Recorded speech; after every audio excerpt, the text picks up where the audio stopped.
In November 2023, the poker world was rocked by the disappearance of George Janssen, a four-time World Series of Poker circuit ring winner and Mid-States Poker Tour main event champion. When Janssen resurfaced a month later, bloodied and zip-tied on the side of a rural Michigan road, he spun a tale worthy of a Hollywood thriller, a brutal kidnapping by a Mexican cartel, and a $2 million extortion scheme. But as the dust settled and the FBI began to unravel the mystery, Janssen's story took a turn eerily reminiscent of the Coen Brothers film Fargo. Like William H. Macy's character who staged his wife's kidnapping to escape financial ruin, Janssen's supposed ordeal now appears to be an elaborate hoax designed to cover up a sprawling fraud scheme. So let's get into it. All new at 4 today, a Huron County man has been arraigned in federal court charged with 1 count of financial institution fraud. But before we do, thank you for watching another episode of Poker Boom. We've covered so many poker stars at this point, but we want to know from you who you think we've missed. Let us know in the comments and we'll try to cover them in one of our upcoming videos. Alright, here we go.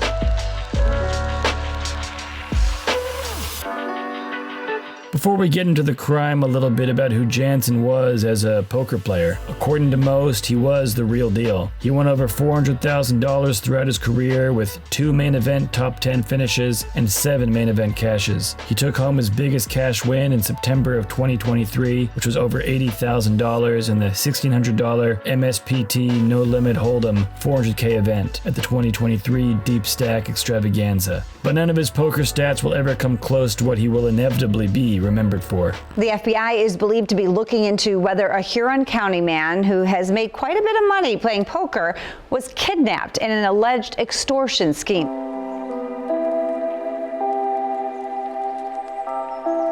When Janssen vanished just days after losing his car dealer's license for falsifying business documents, the story that emerged seemed almost too unbelievable to be true.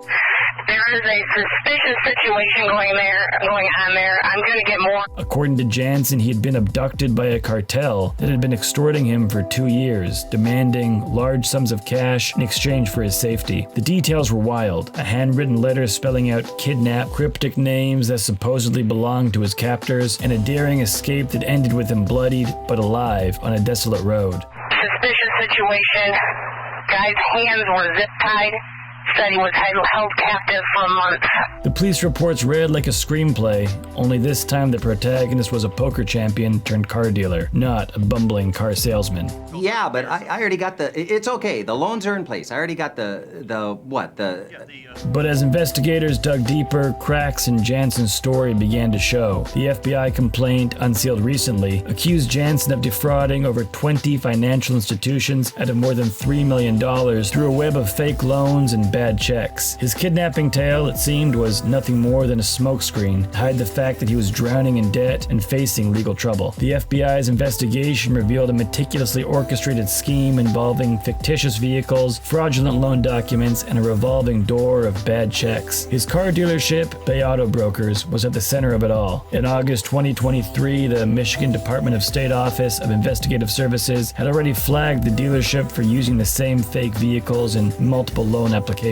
The audit led to the revoking of Janssen's sales license, but by then he had already secured millions in loans from unsuspecting banks and credit unions. The scam was a classic case of robbing Peter to pay Paul. Janssen would deposit checks worth millions into his business account, checks that were swiftly returned for insufficient funds. In the meantime, he withdrew legitimate funds, leaving financial institutions holding the bag. By the time he disappeared in November 2023, Janssen was in debt to the tune of several $million. The timing of his supposed kidnapping was suspicious, to say the least. We can't substantiate whether it did happen or didn't happen, but there's a lot of things that need to be looked into. Janssen's son Connor, who worked at the dealership, admitted to the FBI that he had unwittingly helped his father move money around. Connor revealed that his father had likely fabricated the loan documents using Microsoft Word, a detail almost too comical if it weren't part of a federal fraud investigation. The parallels between Janssen's SAG and Fargo are almost impossible to ignore. Yeah, Wade, it's Jerry. Wade, it's Jerry. We gotta talk. It's something hard, geez. It's terrible. In the 1996 cult classic, Jerry Lundegaard, a car salesman played by William H. Macy, stages his wife's kidnapping to cover up mounting debts. You're saying we put in all the money and you collect when it pays off?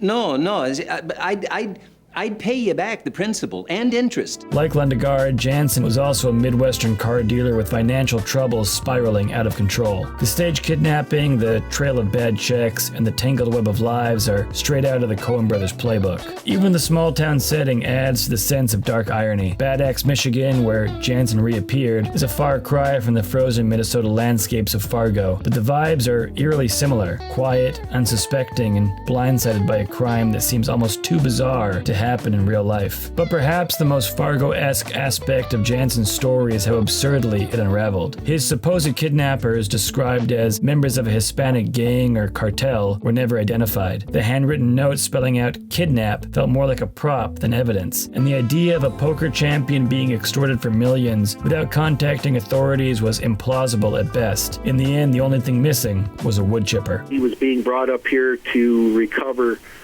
some money that was hidden to give to these two assailants.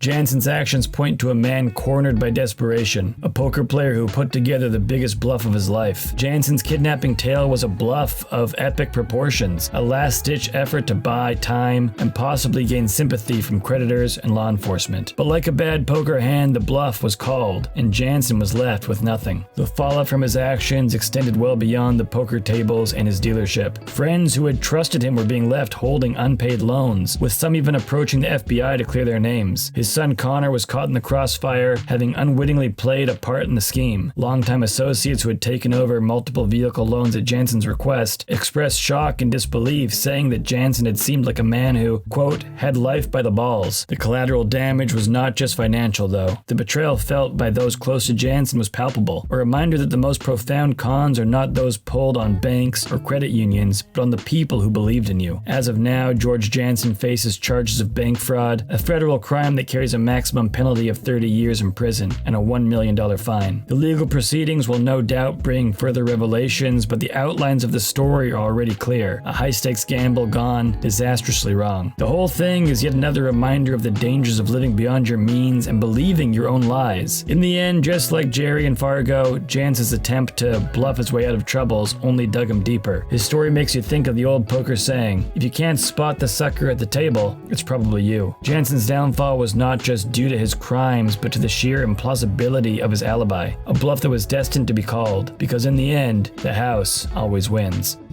And that's it for this one. Thank you for watching another episode of Poker Boom. We release new videos every single Monday, so be sure to subscribe and hit that notification bell so you never miss an episode. And we'll see you in the next one.